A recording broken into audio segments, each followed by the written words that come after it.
With the current cost of living crisis here in the UK and of course seeing inflation rate move from 7% to over 10%, how then does this affect my monthly spend here in Huddersfield as a support worker?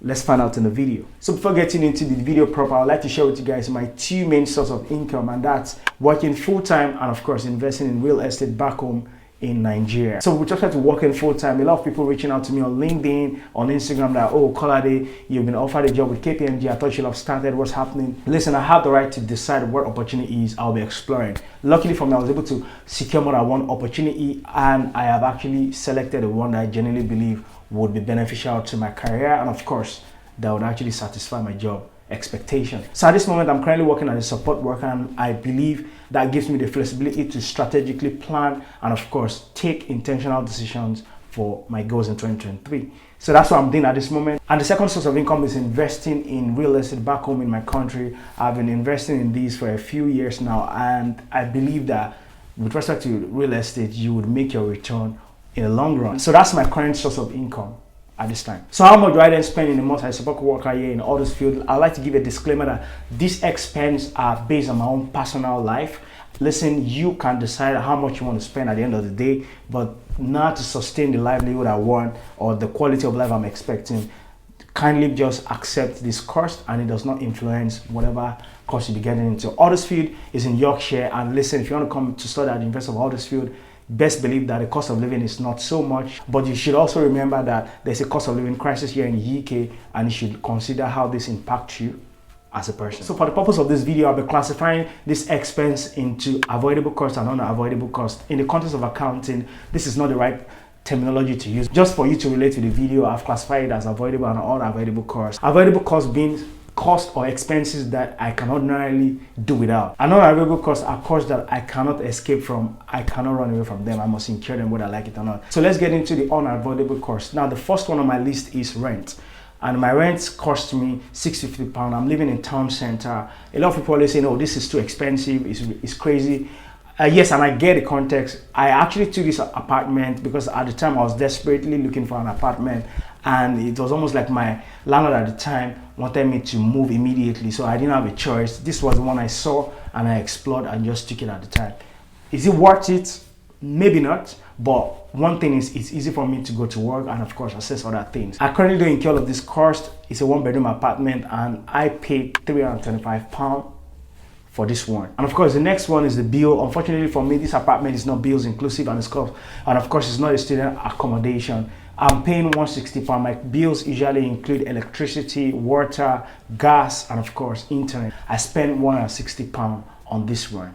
It's a lot of expense. You're living in Huddersfield, but this is more than enough for me to sustain the kind of lifestyle I want. Another unavoidable cost that I usually incur every month is groceries. Now this one is very controversial, and I found out that I am the reason why my groceries is expensive. I'm very lazy when it comes to going out to explore other grocery stores that are cheaper. Now, just because Sainsbury is in front of my house, I usually feel too lazy to explore Tesco. And I know for a fact that Tesco, Aldi, they are way cheaper than Sainsbury. You have to be careful with Sainsbury. Sainsbury can pipe suck all the money you have. And to be fair, I incur £400 per month on this one. A lot of people might say this is too much, but that's what I incur, and I genuinely hope I can reduce this cost. It's probably a lot, but another thing again is I spend a lot because I don't like going out to eat, so I spend so much on many good things I want. I buy a lot of these things at Sainsbury. I hope I can actually cut this cost down. Another unavoidable cost I incur at this time is bank loan, which cost me £214.21. Now, a lot of people ordinarily don't incur this one. I personally took a bank loan because I believe it's a strategy that can actually help me build my credit score. As it worked, it has significantly impacted my credit score. It has grown massively, and it's working for me. So this is the current one I incur, but it's not going to last forever. It's just for a period of 2 years, and I've started paying it already, and that's my current unavoidable cost. Another unavoidable cost I incur at this time is INVISALIGN treatment, which cost me £229.16. Now, what's this one? This one basically is the cost I've incurred to improve my smile. Now, I'm actually wearing a transparent braces, and I've been putting this on for like 6 months, and it cost me this amount of money every month. Now, this is not forever. I probably think it will end in sometime next year, June. And this one is not a cost that I'll be incurring for a very long time. Another cost I cannot avoid every month is transportation. Now, this one cost me £81. And why does this cost so much? It's because I actually know that you can actually get a bus card and you can subscribe to that every month. But unfortunately, that does not work for me because the place I work, going in the morning, I will actually take a bus, but coming back, the time doesn't work for me. So I usually take taxi with my, with my co-workers. And unfortunately, I cannot buy a monthly bus pass. So because I'll be taking taxi and I'll be taking a bus, I have to just basically find a way around it. And unfortunately, this cost me £81 per month. And this is my total unavoidable cost. Moving on to my avoidable cost. Luckily for me, my avoidable costs are not so much. I do not have to spend money on things that are not so necessary. And the first one on my list is Netflix, which cost me £11.71. Now I can tell you for a fact that this Netflix spending is one of the costs that I genuinely believe is nonsensical.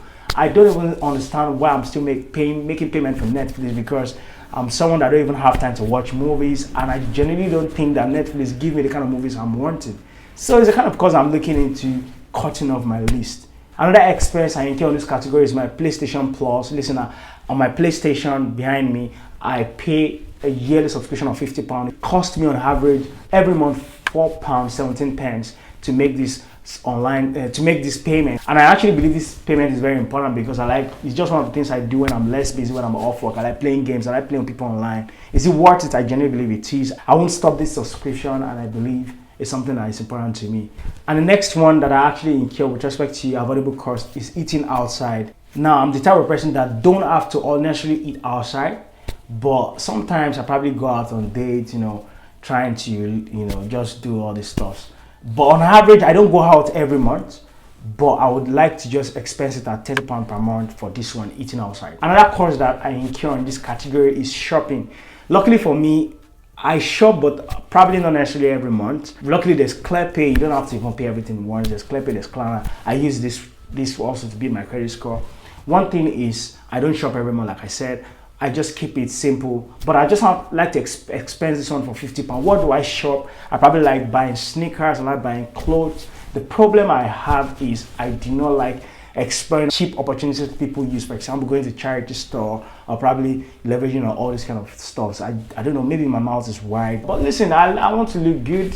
That's why I work hard more. So shopping, I don't shop every time, but when I shop, it takes a lot from my account. But I just estimate this on average to £50 because I just try to cut it around how much I spend annually, but this is not probably the realest amount I spend on shopping. So adding up both costs I incur with respect to the avoidable and unavoidable costs, it brings my total spend to £1,505.25. Now, is it a lot of money? Yes, it's a lot of money compared to how much I make as a support worker. But I can tell you for a fact, like I said, it's influenced by your lifestyle, what you want to incur, how you want to live your life. Now, this is the cost I incur, but I think this gives a context. And I have to give a disclaimer that this is not the full cost I incur.